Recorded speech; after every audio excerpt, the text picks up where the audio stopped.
Hello दोस्तों, स्वागत है आप सभी का आपके अपने इस यूट्यूब चैनल सुमित आल एग्जाम स्टडी में।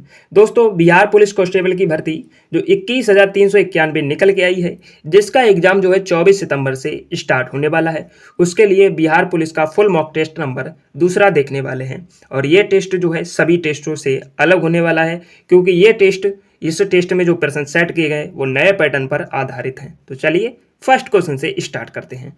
देखिए दोस्तों, अगर आपने साइंस का ये डोज नहीं देखा है, यानी कि ये वीडियो नहीं देखी है, तो इस वीडियो को जरूर देख लीजिएगा, क्योंकि साइंस का पोर्शन जो बिहार पुलिस में रहने वाला है वो 30 प्रश्नों का रहने वाला है और ये 100 क्वेश्चन आप कर लेते हो तो मैं आपसे वादा करता हूँ कि 10 नंबर जो है आप यहाँ से कवर कर जाओगे, यानी कि 10 नंबर जो है आप एग्जाम में यहाँ से देखने को मिलेंगे। तो इस वीडियो को जरूर देख लीजिएगा। 10th के अकॉर्डिंग ही जो है प्रश्न सेट किए गए हैं। तो चलिए अपना प्रैक्टिस सेट स्टार्ट करते हैं। तो प्रैक्टिस सेट हमारा दिया गया है, ये देखिए, और ये सभी टेस्टों से अलग होने वाला है। आपको प्रश्न का लेवल देखकर खुद ही अंदाज लग जाएगा। देखिए फर्स्ट क्वेश्चन हमारा दिया गया है कि सूची फर्स्ट को सूची सेकंड के साथ सम्मिलित कीजिए। तो सम्मिलित कीजिएगा। देखिए हेरोडोटस ने हिस्टोरी का जो है पुस्तक लिखी है, ये आप सभी को पता है। टॉलमी ने जो है क्या लिखा, भारत का भूगोल नामक पुस्तक लिखी है, ठीक है दोस्तों। और पिलमनी ने जो है नेचुरल हिस्ट्री पुस्तक लिखी है। मेगा स्तनीज ने जो है इंडिका पुस्तक लिखी है। तो क्वेश्चन का राइट आंसर आपका कौन सा हो जाएगा? ऑप्शन नंबर बी मेल खाता है। कौन सा? ऑप्शन नंबर बी, याद रखिएगा, ठीक है। एक ही क्वेश्चन में आप देख सकते हो कि यहाँ पर 4 क्वेश्चन आपके कवर हो गए। इस प्रकार भी पूछ सकता है कि हेरोडोटस ने कौन सी पुस्तक लिखी, तो हिस्टोरिका लिखी। तो यहाँ पर आपके देखिएगा एक ही क्वेश्चन से 4 प्रश्न कवर हो गए, ठीक है। तो इसी प्रकार नेक्स्ट क्वेश्चन देखते हैं। अगला क्वेश्चन आपके सामने दिया गया है स्क्रीन पर कि निम्नलिखित में से आग का आविष्कार जो है पुरापाषाण काल में हुआ है। क्वेश्चन कह रहा है कि आग का आविष्कार पुरापाषाण काल में हुआ तथा पहिए का आविष्कार किस काल में हुआ? तो पहिए का आविष्कार जो है नवपाषाण काल में हुआ है। कौन से काल में? नवपाषाण काल में। तो राइट आंसर आपका ऑप्शन नंबर ए हो जाएगा, ठीक है। अगला क्वेश्चन दिया गया है कि दक्षिण भारत में स्थित एकमात्र महाजनपद कौन सा है? तो एकमात्र महाजनपद कौन सा है दक्षिण में स्थित? तो दक्षिण में जो स्थित महाजनपद है वो असमक है, एकमात्र महाजनपद है, ठीक है। याद रखिएगा option number A is the right answer. Most BBI question है, ठीक है। अगला क्वेश्चन देखते हैं।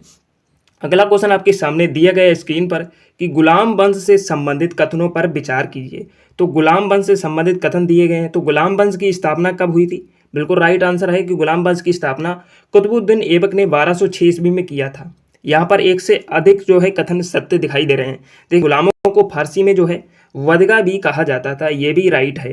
कुतुबुद्दीन ऐबक ने अपना राज्याभिषेक जो है 24 जून 1206 ईस्वी को करवाया था, बिल्कुल राइट ये भी है यहाँ पर। तो राइट आंसर आपका कौन सा हो जाएगा? Option number B the right answer हो जाएगा, ठीक है। कौन सा? फर्स्ट, सेकेंड, थर्ड, ये सभी कथन जो है सत्य हैं और जो है यहाँ पर जो चौथा और पांचवा कथन दिया गया ये असत्य है, क्योंकि कुतुबुद्दीन ऐबक ने कुतुब मीनार की नींव नहीं डाली थी, उसने बनवाई ही थी, ठीक है, याद रखिएगा। चलिए अगला क्वेश्चन देखते हैं।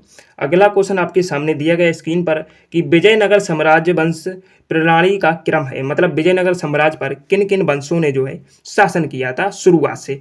तो यहाँ पर कौन कौन से वंश थे? देखिए सबसे पहले विजयनगर साम्राज्य पर संगम वंश ने जो है शासन किया। फिर किस वंश ने किया? सुलभ वंश ने किया। फिर तालुब वंश ने किया। फिर आरमेडू वंश ने किया। तो यहाँ पर राइट आंसर कौन सा हो जाएगा? ऑप्शन नंबर बी हो जाएगा। देखिए यहाँ पर क्रम से पूछ रहा है, यानी कि सन के हिसाब से आपको चलना है। यहाँ पर देखिए ऑप्शन तो चारों सही है, लेकिन यहाँ पर क्रम से पूछ रहा है। तो सबसे पहले संगम ने किया, सुलभ ने किया, तुलुब ने किया, फिर आरबेडू ने किया। तो राइट आंसर आपका ऑप्शन नंबर वी हो जाएगा। देखिए दोस्तों, आपको अगर वीडियो पसंद आ रही है तो इसे लाइक नहीं किया तो यार लाइक जरूर कर दीजिएगा, और अपने दोस्तों के साथ अभी तक इसे शेयर नहीं किया तो शेयर भी जरूर कर दीजिएगा, ठीक है। अगला क्वेश्चन दिया गया है कि गलत सुमेल का चयन कीजिए। क्वेश्चन नंबर 6 दिया गया है। तो देखते हैं कौन सा गलत है। दीन इलाही की स्थापना 1582 ईस्वी में हुई थी, बिल्कुल राइट है। इलाही संबत की स्थापना 1583 में हुई थी, बिल्कुल राइट है। राजधानी लाहौर की स्थापना 1585 ईस्वी में हुई थी, बिल्कुल राइट आंसर है। यहाँ पर इबादत खाने की स्थापना 1565 में, यही रॉन्ग है, यानी कि option number D the right answer हो जाएगा। गलत सुमेलित है, इबादत खाने की स्थापना 1565 ईस्वी में नहीं हुई थी, याद रखिएगा। तो देखते हैं, आप देख रहे होंगे कि एक क्वेश्चन से आपके 4 से 5 क्वेश्चन ही कवर हो रहे हैं, ठीक है। तो ये प्रैक्टिस सेट इसीलिए सभी प्रैक्टिस सेट से अलग रहने वाला है। चलिए अगला क्वेश्चन देखते हैं। अगला क्वेश्चन आपके सामने दिया गया स्क्रीन पर कि मुर्शीद कुली खां के बारे में कौन सा असत्य है, कौन सा सत्य है? मुर्शीद कुली खां के बारे में कौन सा सत्य है? तो देखते हैं यहाँ पर क्या कौन कौन सा सत्य है। इसने अपनी राजधानी ढाका से मुर्शिदाबाद स्थानांतरित की थी, बिल्कुल राइट है, की थी। इसने इजारेदारी प्रथा प्रारंभ की थी, बिल्कुल राइट है, की थी। खेती के लिए अग्रिम कर्ज जिसे तकाबी ऋण कहा जाता था, किसको को प्रदान किया था? बिल्कुल राइट है, प्रदान किया था। यानी कि कुल मिलाकर उपयुक्त सभी कथन सत्य हैं, यानी कि option number D is the right answer इसका हो जाएगा। ठीक है, याद रखिएगा। चलिए अगला क्वेश्चन देखते हैं। अगला क्वेश्चन हमारे सामने दिया गया स्क्रीन पर। अगला क्वेश्चन दिया गया स्क्रीन पर कि किस युद्ध के उपरांत पंजाब का ब्रिटेन शासन में विलय हो गया था? तो इस क्वेश्चन का राइट आंसर कौन सा हो जाएगा? बिल्कुल राइट आंसर हो जाएगा ऑप्शन नंबर सी। तृतीय आंग्ल सिख युद्ध में जो है पंजाब का ब्रिटिश शासन में विलय हो गया था, याद रखिएगा। ठीक है, अगला क्वेश्चन देखते हैं। अगला क्वेश्चन आपके सामने दिया गया स्क्रीन पर कि पंजाब में कूका आंदोलन के समय किस ब्रिटिश अधिकारी का शासन था? जो कूका आंदोलन हुआ था पंजाब में, उस समय ब्रिटिश अधिकारी कौन था? तो राइट आंसर आपका कौन सा हो जाएगा? बिल्कुल राइट आंसर हो जाएगा option number A, Lord Northbrook. Lord जो नॉर्थब्रुक थे वो ब्रिटिश अधिकारी थे। ठीक है, याद रखिएगा। अगला क्वेश्चन आपके सामने दिया गया स्क्रीन पर कि बाल गंगाधर तिलक से संबंधित गलत कथनों पर विचार कीजिएगा। यहाँ पर कौन कौन से जो कथन दिए गए हैं वो गलत दिए गए हैं। इनका जन्म 23 जुलाई 1856 ईस्वी में हुआ था, नहीं हुआ था, बिल्कुल गलत कथन ये भी दिया गया है। इनके द्वारा 1881 ईस्वी में जो है 2 साप्ताहिक पत्र मराठा और केसरी में निकाले गए थे, बिल्कुल बिरोंग है ये। 1893 में गणपति महोत्सव तथा 1895 शिवाजी महोत्सव प्रारंभ किया था, नहीं किया था, बिल्कुल गलत है। तो उपयुक्त में से कोई नहीं, यहाँ पर जो है उपयुक्त में से कोई भी नहीं, option number D is the right answer हो जाएगा। चलिए अगला क्वेश्चन देखते हैं। अगला क्वेश्चन आपके सामने दिया गया स्क्रीन पर कि चौरी चौरा कांड से दुखी महात्मा गांधी ने असहयोग आंदोलन कब वापस ले लिया था? तो कब वापस ले लिया था? बिल्कुल राइट आंसर आपका हो जाएगा ऑप्शन नंबर डी, उपयुक्त में से कोई नहीं है, मतलब यहाँ पर सन ही नहीं दी गई है, तो उपयुक्त में से कोई नहीं, option number D the right answer हो जाएगा। अगला क्वेश्चन दिया गया है स्क्रीन पर कि अंग्रेज हेनरी कॉटन ने कांग्रेस की अध्यक्षता कब की थी? तो कब की थी? बिल्कुल राइट आंसर आपका हो जाएगा ऑप्शन नंबर बी, बम्बई में 1904 ईस्वी में जो है अंग्रेज हेनरी ने कांग्रेस की अध्यक्षता की थी, ये आपको याद रखना है। अगला क्वेश्चन है इंडिया स्ट्रगल पुस्तक को किसने लिखा है? जो इंडिया स्ट्रगल पुस्तक है उसको किसने लिखा है? बिल्कुल राइट आंसर आपका हो जाएगा option number we, Subhash Chandra Bose. Subhash Chandra Bose ने जो है इंडिया स्ट्रगल नामक पुस्तक लिखी थी। ठीक है, याद रखिएगा। अगला क्वेश्चन आपके सामने दिया गया स्क्रीन पर कि 1871 ईस्वी में कौन सी संधि हुई थी? तो 1871 ईस्वी में जो है कौन सी संधि हुई थी? तो फैकवर्ड की संधि हुई थी, यानी कि option number A the right answer हो जाएगा, फैकवर्ड की संधि। ठीक है, अगला क्वेश्चन है जब फ्रांस छींकता है तो बाकी यूरोप को सर्दी जुकाम हो जाता है, यह कथन किसका है? तो यह कथन किसका था? ये कथन था मैटरनिक का, यानी कि option number see the right answer. आपको क्वेश्चन का लेवल अच्छा लग रहा है तो वीडियो को लाइक जरूर कर दीजिएगा। ठीक है, और अभी तक आपने अगर इस चैनल को सब्सक्राइब नहीं किया तो बिहार पुलिस की सबसे अच्छी तैयारी करने के लिए इस चैनल को अभी सब्सक्राइब जरूर कर लीजिएगा। ठीक है, और बेल बटन को प्रेस कर लीजिएगा, जिससे भी कोई भी वीडियो आएगी तो आपको नोटिफिकेशन सबसे पहले मिल जाएगा। अगला क्वेश्चन दिया गया है कि निम्नलिखित में से कौन सा सही सुमेलन नहीं है? मतलब यहाँ पर गलत सुमेलित कौन सा है? तो सही आंसर आपका कौन सा यहाँ पर होता है? देखिए, चांगला जो दर्रा है वो जम्मू कश्मीर में, बिल्कुल राइट है। रोहतांग दर्रा हिमाचल प्रदेश में, बिल्कुल राइट है। बोमडिल्ला दर्रा जो है अरुणाचल प्रदेश में, बिल्कुल राइट है। और सेला दर्रा उत्तराखंड में नहीं है, यही बिरोंग है, यानी कि option number D the right answer हो जाएगा। चांगला दर्रा जम्मू कश्मीर में है, रोहतांग दर्रा हिमाचल प्रदेश में, बोमडिल्ला दर्रा अरुणाचल प्रदेश में, ये सभी आप जो है याद रखिएगा। ठीक है, अगला क्वेश्चन देखते हैं। अगला क्वेश्चन दिया गया आपके सामने स्क्रीन पर कि राष्ट्रीय राजधानी क्षेत्र में नहीं सम्मिलित है। जो राष्ट्रीय राजधानी है क्षेत्र है उसमें कौन सा क्षेत्र जो है सम्मिलित नहीं है? तो कौन सा क्षेत्र सम्मिलित नहीं है? बिल्कुल राइट आंसर हो जाएगा पंजाब का भाग। पंजाब का भाग जो है राष्ट्रीय राजधानी क्षेत्र में सम्मिलित नहीं है, ये आपको याद रखना है। BBI क्वेश्चन, कौन बहुपति विवाह की प्रथा को मानता है? तो बहुपति विवाह की प्रथा को कौन मानता है? बिल्कुल राइट आंसर आपका कौन सा हो जाएगा? बिल्कुल राइट आंसर आपका हो जाएगा ऑप्शन नंबर डी, टोंडा। टोंडा जनजाति जो है बहुपति विवाह को मानता है, ये आपको याद रखना है। ठीक है, अगला क्वेश्चन है नदियों की लंबाई के अवरोही क्रम में गोदावरी, महानदी और नर्मदा व ताप्ती का सही अनुक्रम कौन सा है? तो सही अनुक्रम इसका कौन सा है? तो राइट आंसर हो जाएगा option number B, Godavari, Narmada, Mahanadi और ताप्ती, याद रखिएगा, ठीक है, ये क्रम। चलिए अगला क्वेश्चन देखते हैं। तो यहाँ पर अगला क्वेश्चन दिया गया है कि किस मृदा को सिंचाई की कम आवश्यकता होती है क्योंकि वह नमी को रोक कर रखती है? तो कौन सा राइट आंसर हो जाएगा? बिल्कुल राइट आंसर यहाँ पर हो जाएगा ऑप्शन नंबर वी, काली। काली मृदा जो है नमी को रोक के रखती है और इसमें जो है सिंचाई की कम आवश्यकता होती है, याद रखिएगा, ठीक है। अगला क्वेश्चन दिया गया है 21 नंबर कि निम्नलिखित में से कौन चंबल घाटी योजना से संबद्ध है? देखिए इस प्रैक्टिस सेट में 100 क्वेश्चन है क्योंकि आपके एग्जाम में 100 क्वेश्चन आने वाले हैं, इसलिए इसमें जो है सभी क्वेश्चन सम्मिलित किया गया है। साइंस है, जीके है और हिस्ट्री, पॉलिटी और इतिहास, भूगोल, और इसके बाद जो इसमें मैथ है, हिंदी है, इंग्लिश है, सभी इसमें जो है रहने वाला है, ठीक है। तो 100 क्वेश्चन यहाँ पर रहने वाले हैं। तो निम्नलिखित में से कौन चंबल घाटी योजना से संबंधित है? तो कौन संबंधित है? बिल्कुल राइट आंसर आपका हो जाएगा गांधी सागर, यानी कि option number A, Gandhi Sagar जो है चंबल घाटी योजना से संबंधित है, याद रखिएगा, ठीक है। अगला क्वेश्चन दिया गया है, सही उत्तर का चयन कीजिए नीचे दिए गए कूट से। यहाँ पर अच्छा, यहाँ पर जो है कौन कौन से सही हैं ये पूछ रहा है, मतलब इस योजना से कौन कौन से संबंधित हैं। तो यहाँ पर राइट आंसर आपका हो जाएगा गांधी सागर और जवाहर सागर जो है इस योजना से दोनों संबंधित हैं, याद रखिएगा, ठीक है। अगला क्वेश्चन दिया गया है कि नकदी फसल में सम्मिलित नहीं है। तो नकदी फसल में क्या सम्मिलित नहीं है? यहाँ पर राइट आंसर आपका हो जाएगा ऑप्शन नंबर डी, गेहूँ। गेहूँ जो है नकदी फसल में सम्मिलित नहीं है, बाकी जो है आपकी गन्ना हो गया, जूट हो गया, कपास हो गया, ये नकदी फसल कहलाती है, ठीक है, याद रखिएगा। अगला क्वेश्चन है मलाज खंड किस खनिज उत्पादन से संबंधित है? तो मलाज खंड जो है किस खनिज उत्पादन से संबंधित है? बिल्कुल राइट आंसर हो जाएगा आपका ऑप्शन नंबर बी, तांबा। तांबा से संबंधित है, याद रखिएगा। अब यहाँ पर फिर एक सूची दी गई है जिसे मिलाना है हमें। सूची फर्स्ट को सूची सेकंड के साथ जो है मिलाइएगा। तो यहाँ पर देखते हैं कौन सा मेल खाता है। देखिए कोटा जो है राजस्थान में, ये आप सभी को पता है, आईआईटी के लिए कोटा बहुत ही प्रसिद्ध है, तो कोटा राजस्थान से संबंधित है, ये आपको याद रखना है। फिर यहाँ पर दिया गया है कि तारापुर किससे संबंधित है? तो तारापुर कहाँ है? तो तारापुर जो आपका दिया गया है वो आपका रहने वाला है महाराष्ट्र में, महाराष्ट्र में तारापुर है, याद रखिएगा। और काकरापार जो है ये कहाँ है? तो काकरापार आपका हो जाएगा गुजरात में। काकरापार कहाँ है? गुजरात में हो जाएगा। नरोरा कहाँ हो जाएगा? तो नरोरा आपका जो है उत्तर प्रदेश में हो जाएगा। तो इस प्रकार मिलाने पर सूची कौन सी सम्मिलित होती है? तो option number be the right answer. यहाँ पर देखिएगा कोटा राजस्थान में हो गया, ठीक है, और तारापुर जो है महाराष्ट्र में हो गया। यहाँ पर जो है बी ऑप्शन मेल खाता हुआ है, ठीक है। चलिए अगला क्वेश्चन देखते हैं। अगला क्वेश्चन आपके सामने दिया गया है स्क्रीन पर। फिर देखिए यहाँ पर एक सूची दी गई है मिलाने को, सूची को मिलाइएगा। कौन सी सूची जो है सही सुमेलन खाती है? तो देखते हैं कौन सी सूची यहाँ पर सही सुमेलन खाती है। तो देखते हैं यहाँ पर वन संरक्षण अधिनियम कब आया था? तो वन संरक्षण अधिनियम 1980 को आया था, बिल्कुल राइट है। यहाँ पर पर्यावरण संरक्षण अधिनियम कब आया था? तो पर्यावरण संरक्षण अधिनियम 1986 को आया था, ये भी राइट है।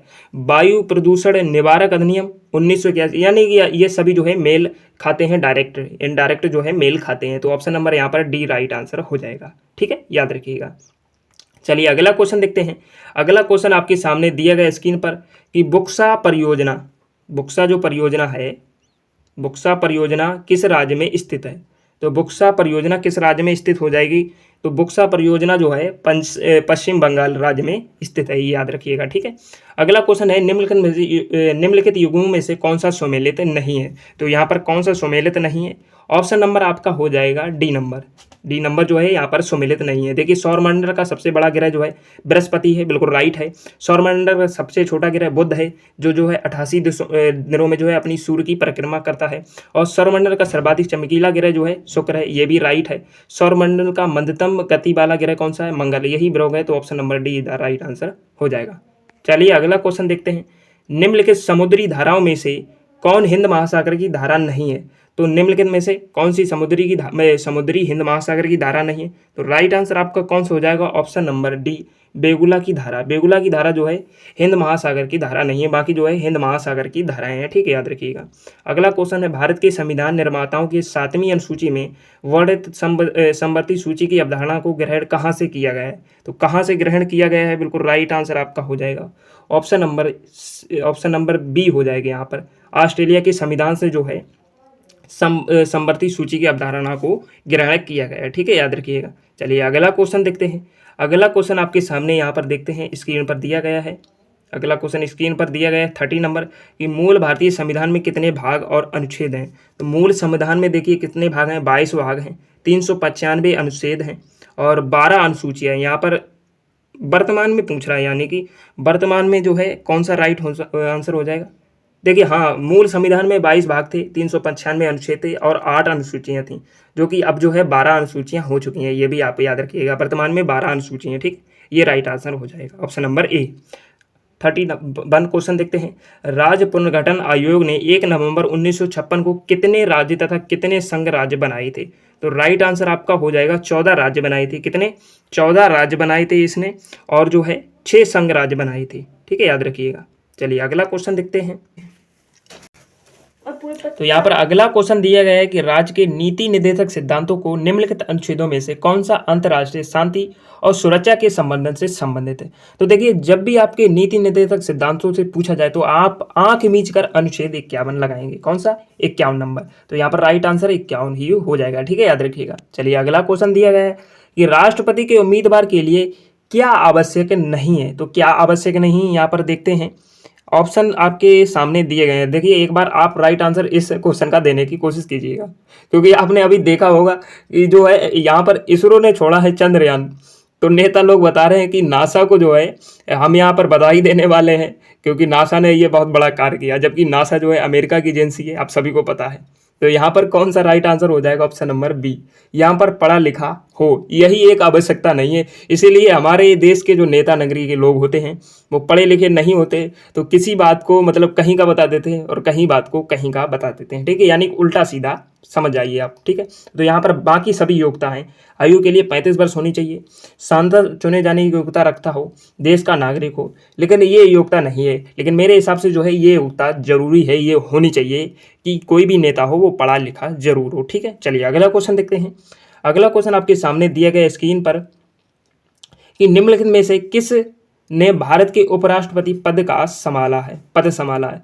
तो किसने उपराष्ट्रपति का पद संभाला है? बिल्कुल राइट आंसर आपका हो जाएगा ऑप्शन नंबर बी हो जाएगा, यानी कि जो है मोहम्मद हिदायतुल्लाह और जो शंकर दयाल शर्मा थे, इन्होंने जो है उपराष्ट्रपति पद संभाला था। तो option number B the right answer हो जाएगा। ठीक है, याद रखिए।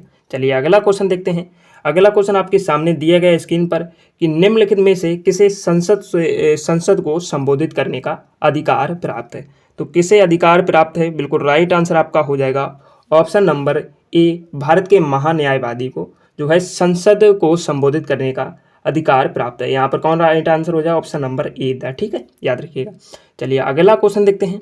अगला क्वेश्चन देखिए, यहाँ पर फिर सुमेलन के बारे में दिया गया है, सुमेलित कीजिएगा। देखिए, सुमेलित करने से आपको होता क्या है कि कई सारे क्वेश्चन जो है एक ही क्वेश्चन में आपके कवर हो जाते हैं। तो यहाँ पर सही सुमेलन कौन सा है? देखिए, लोकसभा में जो सीटों की संख्या है उसका क्रम यहाँ पर दिया गया है। तो आंध्र प्रदेश में कितनी है, असम में कितनी है, पंजाब में कितनी है, पश्चिम बंगाल में कितनी है, तो ये सभी आपकी जो है इस क्वेश्चन से कवर हो जाएंगी। तो यहाँ पर सुमेलन कौन सा नहीं है?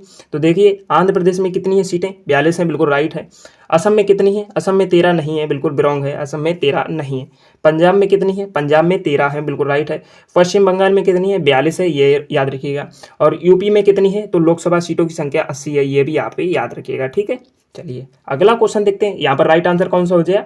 आपका हो गया ऑप्शन नंबर बी। ठीक है, याद रखिएगा। अगला क्वेश्चन दिया गया है कि लेखा अनुदान बना है। तो लेखा अनुदान बना है, किससे बना है? तो लेखा अनुदान जो है वो आपका बजट पारित लंबित होने के कारण निधि आवंटन हेतु बना है। किसके लिए? बजट पारित करने के लिए। ठीक है, याद रखिएगा। Option number see the right answer. चलिए अगला क्वेश्चन देखते हैं। अगला क्वेश्चन आपके सामने दिया गया स्क्रीन पर कि निम्नलिखित में से किस समिति में राज्यसभा का प्रतिनिधित्व नहीं होता है? किस समिति में राज्यसभा का प्रतिनिधित्व नहीं होता? तो किस समिति में नहीं होता है? बिल्कुल राइट आंसर आपका हो जाएगा ऑप्शन नंबर आकलन समिति, यानी ऑप्शन नंबर सी, आकलन समिति में जो है राज्यसभा का प्रतिनिधित्व नहीं होता है। ठीक है, याद रखिएगा। फिर सुमेलन के लिए दिया गया है यहाँ पर क्वेश्चन कि निम्नलिखित में से कौन सा एक सही सुमेलित नहीं है। तो कौन सा सही सुमेलित नहीं है? देखिए, फूलों की खेती के लिए जो है फ्लोरिकल्चर होता है, बिल्कुल राइट आंसर आपका हो जाएगा। फूलों की खेती के लिए जो है फ्लोरिकल्चर होता है, लेकिन यहाँ पर पूछ रहा है आपसे कि कौन सा सुमेलित नहीं है। तो कौन सा सुमेलित नहीं है? तो यहाँ पर देखिए, फसलों की खेती के लिए एग्रोनॉमी हो जाए, बिल्कुल राइट, ये भी है। फलों की खेती के लिए पोमोलॉजी होता है, ये भी राइट है। फलों की देखिए फूलों के लिए फ्लोरिकल्चर होता है और फलों के लिए पोमोलॉजी होता है, ठीक है। यहाँ पर सब्जियों की खेती के लिए जो है हॉर्टिकल्चर नहीं होता है। तो हॉर्टिकल्चर किसके लिए होता है? ये होता है बागवानी के लिए। बागवानी के लिए जो है हॉर्टिकल्चर दिया जाता है, ये जो है खेती के लिए नहीं होता, ठीक है, याद रखिएगा। चलिए अगला क्वेश्चन देखते हैं। अगला क्वेश्चन आपके सामने दिया गया है कि दूध निम्नलिखित उदाहरण है। तो दूध किसका उदाहरण है? तो दूध एक पायस का उदाहरण है। किसका? पायस का, याद रखिएगा। Option number C is the right answer आपका हो जाएगा। अगला क्वेश्चन दिया गया है कि तारे आकाश में वास्तव में जितनी ऊंचाई पर होते हैं वे उससे अधिक ऊंचाई पर प्रतीत होते हैं। इसकी व्याख्या किसके द्वारा की जा सकती है? तो किसके द्वारा की जा सकती है? बिल्कुल राइट आंसर आपका हो जाएगा वायुमंडल के अपवर्तन द्वारा जो है इसकी व्याख्या की जा सकती है। कि मतलब जो वस्तु ऊपर को देखते हैं वो जितनी ऊंचाई पर होती नहीं उससे दुगनी ऊंचाई पर मालूम पड़ती है, ये अपवर्तन का ही कारण होता है, याद रखिएगा, ठीक है। चलिए अगला क्वेश्चन देखते हैं। 42 नंबर क्वेश्चन देखते हैं। तो 42 नंबर यहाँ पर जो क्वेश्चन हमारा दिया गया है 42 नंबर 42 नंबर क्वेश्चन देखते हैं कि उत्तोलक जिसका यांत्रिक लाभ 1 से बड़ा है, 1 से छोटा है तथा 1 के बराबर होता है, वह किस प्रकार का उत्तोलक होता है? प्रथम श्रेणी का या द्वितीय श्रेणी का या तृतीय श्रेणी का या चतुर्थ श्रेणी का? तो यहाँ पर जो जिसका लाभ 1 हो, 1 से छोटा हो तथा 1 के बराबर हो, यह प्रथम श्रेणी का उत्तोलक होता है, याद रखिएगा। और प्रथम श्रेणी के उत्तोलक में क्या आता है? चिमटा हो गया, ये प्रथम श्रेणी के उत्तोलक में आता है, याद रखिएगा, ठीक है। अगला क्वेश्चन दिया गया है 43 नंबर कि किसी वस्तु का विद्युत आवेश की उपस्थिति का पता लगाने के लिए किस उपकरण का उपयोग किया जाता है? विद्युत आवेश की उपस्थिति का पता लगाने के लिए, तो विद्युत को नापने के लिए हम किसका प्रयोग करते हैं? एम्पियर मीटर का करते हैं। लेकिन जो विद्युत आवेश की उपस्थिति होती है उसका पता लगाने के लिए किसका उपयोग करेंगे? तो यहाँ पर इलेक्ट्रोस्कोप का उपयोग करेंगे, यानी कि option number A the right answer हो जाएगा, ठीक है, याद रखिएगा। चलिए अगला क्वेश्चन देखते हैं। अगला क्वेश्चन आपके सामने दिया गया है स्क्रीन पर कि पेंडुलम घड़ी का आविष्कार किसने किया था? जो पेंडुलम घड़ी होती है जिसका जो है चंद्रमा पर लेकर जाओ यानी कि पृथ्वी से ऊपर लेके जाओ उसका आकार ऑटोमेटिक बढ़ जाता है, उसी को पेंडुलम घड़ी कहते हैं। तो इसका आविष्कार किसने किया था? तो पेंडुलम घड़ी का आविष्कार क्रिश्चियन ह्यूगेस ने किया था, यानी कि option number see the right answer हो जाएगा। किसने किया था? क्रिश्चियन ह्यूगेस ने। बीबीआई क्वेश्चन है, इस पर स्टार लगा लीजिएगा, ठीक है दोस्तों। अगला क्वेश्चन दिया गया है कि किसी व्यक्ति द्वारा अपना पूर्ण प्रतिबिंब देखने हेतु समतल दर्पण की न्यूनतम लंबाई कितनी होनी चाहिए? तो कितनी होनी चाहिए? व्यक्ति की लंबाई के बराबर, गलत है, यहाँ पर बराबर नहीं होनी चाहिए। व्यक्ति की लंबाई से थोड़ा अधिक, ये भी रॉन्ग है। व्यक्ति की लंबाई की आधी, यहाँ देखिए जो जितना बड़ी वस्तु या व्यक्ति होगा उसकी आधी लंबाई का दर्पण होना चाहिए तो वो अपना पूरा प्रतिबिंब देख सकता है। यहाँ पर राइट आंसर आपका कौन सा हो जाएगा? Option number see the right answer हो जाएगा। चलिए अगला क्वेश्चन देखते हैं कि निम्नलिखित में से कौन सी गैस हास्य गैस के रूप में लोकप्रिय है, यानी कि हंसाने वाली कौन सी गैस है? तो हंसाने वाली कौन सी गैस है? तो नाइट्रस ऑक्साइड है। तो यहाँ पर कौन सी है? नाइट्रस ऑक्साइड, बिल्कुल राइट आंसर है option number C. Nitrous oxide ऐसी गैस है, मतलब कोई व्यक्ति अगर दुखी मन में बैठा है तो उसे अगर आप इस गैस को सुंघा देंगे तो वो हंसता ही जाएगा, जब तक उसे जो है ऑक्सीजन शुद्ध मात्रा में नहीं मिलेगी तब तक वो हंसता ही जाएगा, बराबर हंसेगा। तो ये जो है हंसाने वाली गैस भी इसे कहते हैं, किसे? नाइट्रस ऑक्साइड को, ठीक है, याद रखिएगा। अगला क्वेश्चन दिया गया है स्क्रीन पर कि निम्नलिखित नोबेल गैसों में से कौन सी वायु में नहीं पाई जाती? तो कौन सी गैस जो है वायु में नहीं पाई जाती है? तो वायु में जो है रेडॉन गैस नहीं पाई जाती। देखिए हीलियम भी पाई जाती, आर्गन भी पाई जाती, नियोन भी पाई जाती, लेकिन रेडॉन गैस नहीं पाई जाती, याद रखिएगा। क्रोलाइट किसके निष्कर्षण में प्रयुक्त होता है? तो किसके निष्कर्षण में प्रयोग होता है बताइएगा दोस्तों। तो बेंगलोर में यहाँ पर जो है अल्मोनियम में जो है क्रोलाइट निष्कर्षण में प्रयुक्त होता है। देखिए जो AI है यानी कि अल्मोनियम है, इसका ही एस के क्रोलाइट है, ये याद रखिएगा, ठीक है दोस्तों। किसको, किसका मतलब ऑक्साइड है? तो अल्मोनियम का ऑक्साइड है और इसके ही निष्कर्षण में प्रयुक्त होता है। अगला क्वेश्चन दिया गया है कि राष्ट्रीय पर्यावरण अभियांत्रिकी शोध संस्थान कहाँ स्थित है? तो कहाँ स्थित हो जाएगा? बिल्कुल राइट आंसर आपका हो जाएगा ऑप्शन नंबर सी, नागपुर में। राष्ट्रीय पर्यावरण अभियांत्रिकी शोध संस्थान नागपुर में स्थित है, याद रखिएगा, ठीक है। अगला क्वेश्चन देखते हैं। URL का विस्तृत रूप क्या है? URL का विस्तृत रूप क्या है? बिल्कुल राइट आंसर आपका कौन सा हो जाएगा? बिल्कुल राइट आंसर आपका हो जाएगा option number C, uniform resource locator क्या हो जाएगा, यूनिफॉर्म रिसोर्स लोकेटर। देखिए आप कोई भी ब्राउज़र खोलिएगा तो यहाँ पर वहाँ पर जो है आपको सर्च करने के लिए सबसे पहले URL लिख कर आता है, उसके बाद आप कुछ भी टाइप करेंगे तभी वो सर्च करेगा। इसी को जो है यूनिफॉर्म रिसोर्स लोकेटर कहते हैं, याद रखिएगा। Option number C right answer हो जाएगा। अगला क्वेश्चन दिया गया है कि निम्नलिखित में कौन सी मात्रा और उसकी ऐसा इकाई सही रूप से सुमेलित नहीं है। तो कौन सी सही रूप से सुमेलित नहीं है, यहाँ पर देखते हैं। फ्रीक्वेंसी हर्ट्ज बिल्कुल सुमेलित है। मैग्नेटिक फ्लक्स टेस्ला, ये जो है मैग्नेटिक फ्लक्स की टेस्ला नहीं होती, ये जो है सुमेलित नहीं है। यहाँ पर right answer option number B हो जाएगा। प्रेशर पास्कल बिल्कुल है, दाब की पास्कल ही इकाई होती। इलेक्ट्रिक कंडक्टर की सीमेंस इकाई होती, बिल्कुल राइट है। यहाँ पर ऑप्शन नंबर बी जो है आपका बिलोंग हो जाएगा, यानी कि राइट आंसर यहाँ पर क्वेश्चन का बी हो जाएगा। ठीक है, याद रखिएगा। अगला क्वेश्चन दिया गया है कि अभिकेंद्र बल सदैव कार्य करता है। जो अभिकेंद्र बल है वो सदैव कार्य करता है किसके ओर। तो अभिकेंद्र जो बल होता है, देखिए एक होता है अभिकेंद्र, एक होता है अधिकेंद्र। ठीक है, याद रखिएगा, दो बल होते हैं। तो अभिकेंद्र जो बल होता है वो केंद्र की ओर जो है कार्य करता है। तो केंद्र की ओर कार्य करने वाला ऑप्शन कौन सा दिया गया है, बिल्कुल ए द राइट आंसर हो जाएगा। केंद्र की ओर त्रिज्या के अनुदिश कार्य करता है, ये आपको याद रखना है। ठीक है, अगला क्वेश्चन दिया गया है 53 नंबर कि केल्विन मान से मानव शरीर का सामान्य ताप कितना होता है। तो केल्विन मान से मानव शरीर का सामान्य तापमान जो है आपका 310 डिग्री सेल्सियस होता है, याद रखिएगा। कौन सा, option number D is the right answer हो जाएगा। ठीक है, चलिए अगला क्वेश्चन देखते हैं। अगला क्वेश्चन आपके सामने दिया गया है कि त्रिकोष्ठीय हृदय पाया जाता है, मतलब 3 कक्ष होने वाला हृदय किसमें पाया जाता है। तो त्रिकोष्ठीय हृदय पाया जाता है किसमें, राइट आंसर आपका हो जाएगा उभयचरों में। उभयचरों में जो है त्रिकोष्ठीय हृदय पाया जाता है। जैसे मछलियाँ हो गया, मछलियों में भी जो है 3 हृदय, मतलब कुछ मछलियाँ हैं जिनमें 4 कक्षीय हृदय पाया जाता है, लेकिन कुछ में जो है 3 कक्षीय हृदय पाया जाता है। अब जैसे कि जो त्रिकोष्ठीय यहाँ पर कहा है उभयचर, तो उभयचर में जो मेढक आ जाता है उसका भी त्रिकोष्ठीय हृदय होता है। ठीक है, याद रखिएगा। और इसके बाद घड़ियाल भी जो है त्रिकोष्ठीय हृदय वाला होता है, याद रखिएगा। ठीक है, अगला क्वेश्चन है। अब देखिए जो मानव होता है, मानव का जो हृदय होता है कितने कक्षों का होता है, तो ये 4 कक्षों का होता है। ये भी आप याद रखिएगा, ये भी क्वेश्चन जो है पूछ सकता है आपसे। तो मानव का जो हृदय होता है वो 4 मतलब 4 जो है कक्ष होते हैं उसमें, याद रखिएगा। ठीक है, अगला क्वेश्चन है 55 नंबर कि गोल्डन चावल का एक प्रचुर स्रोत है। तो जो गोल्डन चावल होता है वो विटामिन किसका स्रोत है। गोल्डन चावल आपका जो है, यहाँ पर ऑप्शन शायद मेल नहीं खा रहा है। हाँ, गोल्डन चावल जो है प्रचुर मात्रा में विटामिन ए का स्रोत होता है। कौन सा हो जाएगा आपका ऑप्शन नंबर विटामिन ए, यानी कि ए इज द राइट आंसर हो जाएगा। विटामिन ए का जो है गोल्डन चावल प्रचुर स्रोत है, क्योंकि इस पे जो है प्लास्टिक शीट चढ़ के आती है, याद रखिएगा। ठीक है, अगला क्वेश्चन दिया गया आपके सामने स्क्रीन पर कि कशेरुक रज्जू में से कितनी जोड़ियाँ तंत्रिका निकलती हैं। तो कितनी जोड़ियाँ तंत्रिका निकलती हैं, यहाँ पर राइट आंसर आपका हो जाएगा ऑप्शन नंबर बी 31 जोड़ी, यानी कि कुल अगर तंत्रिका पूछी जाए तो 62 हो जाएंगी, याद रखिएगा। ठीक है, 31 जोड़ी पाई जाती है। अगला क्वेश्चन है शरीर में निम्न में से कौन सा संक्रमण से हमारी रक्षा करता है।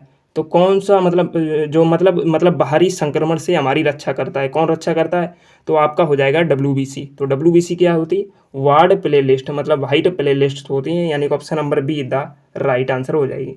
और ये कहाँ पाई जाती हैं, खून में ही पाई जाती हैं, याद रखिएगा। ठीक है, अगला क्वेश्चन देखते हैं। अगला क्वेश्चन आपके सामने यहाँ पर दिया गया है स्क्रीन पर। अगला क्वेश्चन दिया गया है स्क्रीन पर 58 नंबर, मानव शरीर की सबसे बड़ी ग्रंथि कौन सी है। तो मानव शरीर की सबसे बड़ी ग्रंथि कौन सी हो जाएगी, बिल्कुल राइट आंसर आपका कौन सा हो जाएगा, यहाँ पर कमेंट बॉक्स में एक बार बताइएगा। सबसे बड़ी ग्रंथि देखिए कौन सी हो जाएगी यहाँ पर, तो राइट आंसर हो जाएगा आपका ऑप्शन नंबर ए यकृत।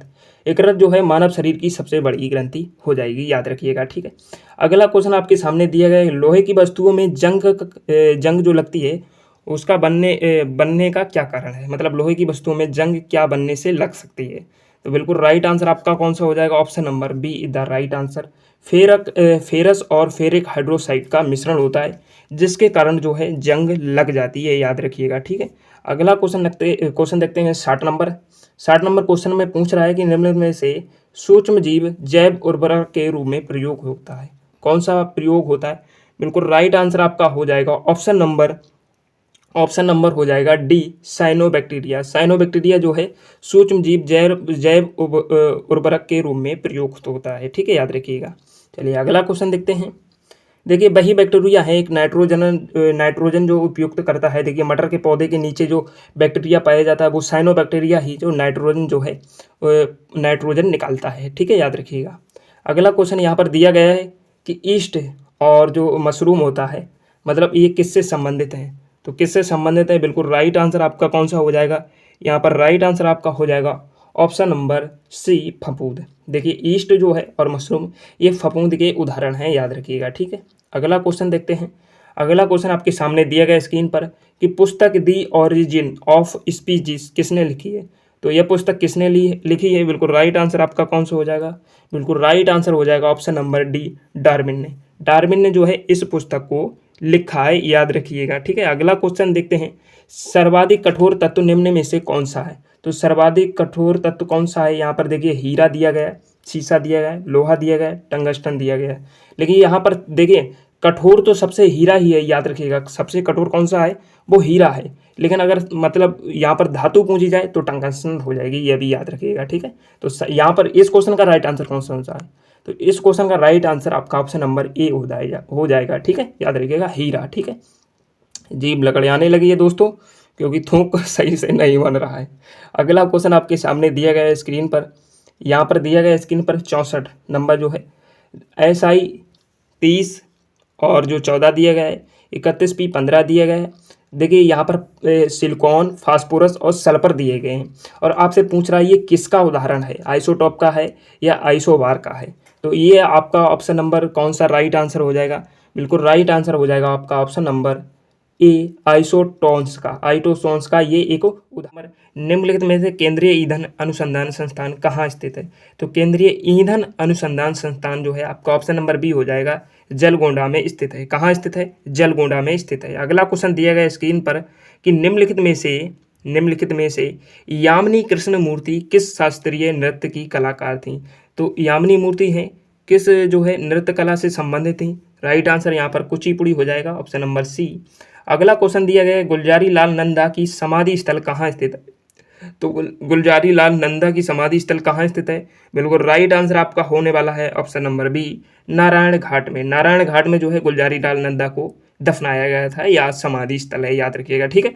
अगला क्वेश्चन है भारत कोकिला के उपनाम से किसे जाना जाता है, तो भारत की कोकिला के नाम से किसे जाना जाता है, बिल्कुल राइट आंसर आपका होने वाला है यहाँ पर option number A, Sarojini Naidu. Bharat की कोकिला के नाम से उपनाम से जाना जाता है सरोजनी नायडू को, लेकिन भारत की कोकिला है कौन, लता मंगेशकर, याद रखिएगा। दोनों क्वेश्चनों में डिफरेंस है। देखिए भारत की कोकिला के उपनाम से कौन जाना जाता है, सरोजनी नायडू, और भारत कोकिला के नाम से कौन जाना जाता है, लता मंगेशकर। समझ में आ रहा होगा आपको शायद डिफरेंस, उपनाम और केवल भारत की कोकिला अलग अलग क्वेश्चन है, ठीक है। अगला क्वेश्चन है यहाँ पर 70 नंबर दिया गया है कि अर्थशास्त्र के क्षेत्र में नोबेल पुरस्कार कब से दिया जाने लगा, किस सन से दिया जाने लगा है, तो यहाँ पर राइट आंसर आपका हो जाएगा 1969 ईस्वी में, 1969 ईस्वी से दिया जाने लगा, ठीक है। सबसे पहले ओस्मान स्मिथ को यहाँ पर जो है अर्थशास्त्र का जो नोबेल पुरस्कार मिला था, ठीक है, याद रखिएगा। चलिए अगला क्वेश्चन देखते हैं। अगला क्वेश्चन आपके सामने दिया गया है स्क्रीन पर, यहाँ पर स्क्रीन पर दिया गया है कि 76 नंबर, यूनेस्को की घोषणा के अनुसार कौन सा देश जुलाई में फिर से यूनेस्को में शामिल होगा, तो कौन सा देश शामिल हुआ, यहाँ पर राइट आंसर आप बताइएगा। बिल्कुल राइट आंसर आपका हो जाएगा ऑप्शन नंबर डी, अमेरिका जो है फिर से यूनेस्को में शामिल होने वाला है। हाल ही में प्रकाशित पुस्तकों के संबंध में कौन सम्मिलित नहीं है, यहाँ पर कौन सा सम्मिलित नहीं आपसे पूछ रहा है, तो राइट आंसर बताइएगा कौन सा सम्मिलित नहीं है। रस्किन बॉन्ड ने कौन सी पुस्तक लिखी है, द गोल्डन ईयर, यस इन्होंने जो है रस्किन बॉन्ड ने पुस्तक ये लिखी है। अगला क्वेश्चन ऑप्शन दिया गया है कि डॉक्टर मनोज कुमार ने supreme court on commercial arbitration पुस्तक लिखी है, बिल्कुल राइट है। आदित्य भूषण ने कौन सी पुस्तक लिखी है, गस्ट अमिडिस्ट ब्लॉड बथ, ये पुस्तक हाँ इन्होंने लिखी है, ठीक है। अगला यहाँ पर देखिए सभी जो है सम्मिलित हैं, यहाँ पर कोई भी ब्रोकन नहीं दिखाई दिया, ऑप्शन नंबर डी यहाँ पर मारिएगा आंसर, ठीक है। अगला क्वेश्चन दिया गया है 78 नंबर, हाल ही में केंद्रीय सड़क परिवहन और राजमार्ग मंत्री नितिन गडकरी ने किस राज्य केंद्र शासित प्रदेश में पीरा कुम्फर सुरंग का उद्घाटन किया है, तो कहाँ उद्घाटन किया है, राइट आंसर आपका कौन सा हो जाएगा, ऑप्शन नंबर हो जाएगा डी, जम्मू कश्मीर में। देखिए यहाँ पर जो पीरा कोंकर सुरंग का उद्घाटन किया है? पीरा कोंकर जो है जम्मू कश्मीर में ही जो है ये जो है राजमार्ग है, याद रखिएगा, ठीक है। अगला क्वेश्चन दिया गया है कि पशुओं के लिए देश की पहली in vitro fertilisation IVF mobile unit की शुरुआत किस राज्य अमरेली में की गई है? तो किस राज्य के अमरेली में की गई है? बिल्कुल राइट आंसर आपका हो जाएगा गुजरात के अमरेली में, ठीक है, याद रखिएगा, option number C is the right answer. अगला क्वेश्चन दिया गया है कि प्रधानमंत्री नरेंद्र मोदी द्वारा किस राज्य में डॉक्टर श्याम प्रसाद मुखर्जी राष्ट्रीय जल और स्वच्छता संस्थान का उद्घाटन किया है? तो यहाँ पर राइट आंसर आपका कौन सा हो जाएगा? बिल्कुल राइट आंसर हो जाएगा पश्चिम बंगाल, याद रखिएगा, कौन सा? पश्चिम बंगाल। अब यहाँ पर क्वेश्चन पूछा गया है, मैथ का क्वेश्चन है ये, कि एक रस्सी की लंबाई जो है 120 मीटर नापने के बाद जो है ज्ञात हुआ कि मीटर की छड़ 3 सेमी से अधिक लंबी है, रस्सी की सही लंबाई कितनी होगी? यानी कि 120 मीटर जो है रस्सी थी और उसके बाद पता लगा कि 3 सेमी और अधिक है, तो इसकी जो है सही माप क्या हो जाएगी? तो यहाँ पर सही माप जो हो जाएगी वो हो जाएगी आपकी 123 मीटर और 60 सेमी, याद रखिएगा, कौन सी हो जाएगी? 123 मीटर और 60 सेमी, याद रखिएगा। चलिए अगला क्वेश्चन देखते हैं। अगला क्वेश्चन आपके सामने दिया गया स्क्रीन पर मैथ का। देखिए एक कक्षा में 40 छात्रों की औसत आयु 15 वर्ष है, तो यहाँ पर देखिए 40 छात्रों की आयु जो है 15 वर्ष है, तो टोटल कितनी हो जाएगी? 15 चौकू 60, यानी कि 600 हो जाएगी। औसत आयु जो है, टोटल आयु कितनी हो जाएगी? जो 40 छात्रों की है वो 600 हो जाएगी। अब 10 नए छात्रों के प्रवेश पाने से कुल छात्रों की औसत आयु में 0.2 वर्ष की वृद्धि हो गई। नए छात्रों की औसत आयु कितनी है? यानी कुल छात्र 40 और 10 50 हो गए। कितने हो गए छात्र? 50 हो गए और औसत आयु जो है 15.2 हो गई, यानी कि जो है यहाँ पर 100 और बढ़ गई, तो यहाँ पर 70 लिखेंगे, 700 लिखेंगे और यहाँ पर 50 का भाग देंगे, तो 50 एकम यानी कि 0 से 0 काट देंगे और जो है 14 पंजे 70 हो जाए। नहीं, यहाँ पर बिलोंग हो रहा है, इस प्रकार से लगाइएगा। देखिए किस प्रकार से लगाएंगे, यहाँ पर देखिए 15 चौकू 60, 600 हो जाएगी और आयु, ठीक है, 600 आयु हो गई कितने? 40 छात्रों की, और 10 नए छात्र और आ गए, यानी कि 50 से छात्र हो गए हैं। कितने छात्र हो गए? 50। और यहाँ पर जो औसत आयु है वो कितनी हो गई? 15.2 हो गई है, 15.2 हो गई। अब यहाँ 50 का गुणा करेंगे, तो 50 का गुणा करेंगे, यहाँ पर देखिए यहाँ पर 5 का गुणा कर लेते हैं, तो 5 दूनी 10 हो जाएगा, 15 पना 75, 1 76 हो गए, यानी कि 760 यहाँ पर औसत आयु टोटल निकल के आई है। कितनी? 760 आयु यहाँ पर निकल के आई है। और छात्र यहाँ पर कितने हो रहे हैं हमारे? तो यहाँ पर हाँ, तो option number A the right answer हो जाएगा, 15.2 वर्ष। यहाँ पर सीधा सीधा जोड़ दीजिएगा, क्योंकि देखिए 40 छात्रों की औसत आयु 15 वर्ष है, 10 नए छात्रों के प्रवेश से कुल छात्रों की औसत आयु में 0.2 वर्ष की वृद्धि होगी, तो नए छात्रों की औसत आयु 15.2 वर्ष हो जाएगी, याद रखिएगा, ठीक है। अगला क्वेश्चन दिया गया 83 नंबर। चीनी के मूल्य में 10% की कमी होने पर इसकी खपत में कितने प्रतिशत की वृद्धि करनी होगी इस मद में खर्च ना घटे? तो कितने प्रतिशत की मंदी करनी पड़ेगी? तो देखिए यहाँ पर 10% की कमी, तो किस प्रकार लिखेंगे? यहाँ पर लिखेंगे 10, और यहाँ पर चीनी के मूल्य में 10% कमी होने पर इसके खपत में कितने प्रतिशत की वृद्धि करनी होगी? तो देखिए 10% की कमी करने पर यहाँ पर 10/9 करेंगे, इंटू 100 करेंगे। अब ये कितना बन रहा है देख लीजिएगा, यहाँ पर 0 से 0 काटेंगे, यानी कि 100/9 बन रहा है। तो यहाँ पर 100/9 कहाँ दिया गया है? यहाँ पर दिया गया है 11 निम्न 99 1 100। हाँ, option number be the right answer हो जाएगा। आशा है सही तरीके से आपको जो है सोल्यूशन समझ में आ रहा होगा, और नहीं समझ में आ रहा है तो देखिए टेलीग्राम ग्रुप जो दिया गया है डिस्क्रिप्शन बॉक्स में, उसे ज्वाइन जरूर कर लीजिएगा। वहाँ पर जो है सभी क्वेश्चनों के आंसर में जो है टाइप बाई सॉल्व करके दे दूंगा, ठीक है। आप वहाँ से अच्छे प्रकार से समझ सकते हो, क्योंकि यहाँ पर स्क्रीन पर आपको समझाना थोड़ा कठिन सा लग रहा है, ठीक है। अगला क्वेश्चन दिया गया है, देखिए ये सभी क्वेश्चन को जो मैं आपको टेलीग्राम पर करवा दूंगा, ठीक है। वहाँ टेलीग्राम को जरूर ज्वाइन कर लीजिएगा, ठीक है। ये मैथ के क्वेश्चन है सभी, यहाँ पर जो है लगभग 10 क्वेश्चन के आसपास मैथ के दिए गए हैं, बाकी देखिए इंग्लिश के दिए गए हैं, ठीक है। अब मैं आपको जो है हिंदी के क्वेश्चन जो 5 दिए गए हैं वो करवाता हूँ। देखिए उपसर्ग, यहाँ पर देखिए यहाँ पर 5 दिए गए क्वेश्चन वो करवाता हूँ, और यहाँ पर प्रैक्टिस सेट हमारा समाप्त हो जाएगा। 96 नंबर क्वेश्चन दिए गए, उपसर्ग का प्रयोग होता है, तो उपसर्ग का प्रयोग किसके लिए होता है? शब्द के आदि में होता है, या शब्द के अंत में होता है, या शब्द के मध्य में होता है? देखिए शब्द के आदि में होता है, यानी शब्द में पहले प्रयोग होता है, यानी कोई भी शब्द लिखोगे उसके पहले जो प्रयुक्त होगा उसे उपसर्ग कहते हैं। सभी शब्दों में नहीं होता, कुछ शब्दों में, ठीक है, याद रखिएगा। उपसर्ग जो होता है वो हमेशा पहले ही लगाया जाता है। अगला क्वेश्चन है कि लड़का पेड़ से गिरा में कौन सा कारक है। लड़का जो है पेड़ से गिर गया तो इसमें कौन सा कारक हो जाएगा, तो ये देखिए अपादान कारक हो जाएगा। ऑप्शन नंबर ए है इधर, क्योंकि लड़का पेड़ से गिरा है। ठीक है, तो कौन सा कारक हो जाएगा, अपादान। अगला क्वेश्चन है महेंद्र का सही संधि विच्छेद क्या है। तो महेंद्र का सही संधि विच्छेद कौन सा हो जाएगा, यहाँ पर सही हो जाएगा महा प्लस इंद्र, यानी कि आ प्लस ई बन के जो है ए बन जाएंगे। कौन से बन जाएंगे, ए, याद रखिएगा। ठीक है, तो यहाँ पर राइट आंसर हो जाएगा ऑप्शन नंबर ए, महा प्लस इंद्र। 12 सिंगा शब्द में समास कौन सा है, यानी कि 12 सिंह है जिसके, उसी को तो 12 सिंगा कहते हैं। तो इसमें कौन सा समास हो जाएगा, तो यहाँ पर बहुब्रीहि समास हो जाएगा, क्योंकि यहाँ पर संख्याएं अधिक आ रही हैं, यानी 12 संख्याएं हैं, इसलिए बहुब्रीहि समास हो जाएगा, याद रखिएगा। ठीक है, अब 100 नंबर क्वेश्चन है, यहीं से हमारा टेस्ट समाप्त होता है कि इनमें से किस शब्द के पर्यायवाची गलत हैं। तो किसके, देखिए कमल के देखते हैं। कमल को जो है जलज, पंकज और जो है सरोज भी कहा जाता है, राइट है। पुष्प को कुसुम, फल, समुन भी कहा जाता है, राइट है। सरस्वती को गिरा, भारती, बाड़ी भी कहा जाता है, बिल्कुल। सूर्य को दिवस, याम, बासर, यही बिरोंग है। सूर्य को जो है दिवस तो कहा जाता है, लेकिन याम, बासर नहीं कहा जाता है, यानी कि ये बिरोंग है। Option number D right answer हो जाएगा। यह भी टेस्ट हमारा समाप्त होता है। अगला टेस्ट आपको कल 12 PM पर मिलने वाला है। सभी लोग जो है इस टेस्ट को जरूर लगाइएगा। मैं आपको जो है एग्जाम से पहले लगभग जो है 15 टेस्ट करवा दूंगा, और 15 टेस्टों से आप देखेंगे कि आपको जो है 70 से 60% इन्हीं टेस्टों से मिलेंगे। चलिए दोस्तों, धन्यवाद, मिलते हैं किसी नेक्स्ट वीडियो में, तब तक के लिए टाटा बाय बाय।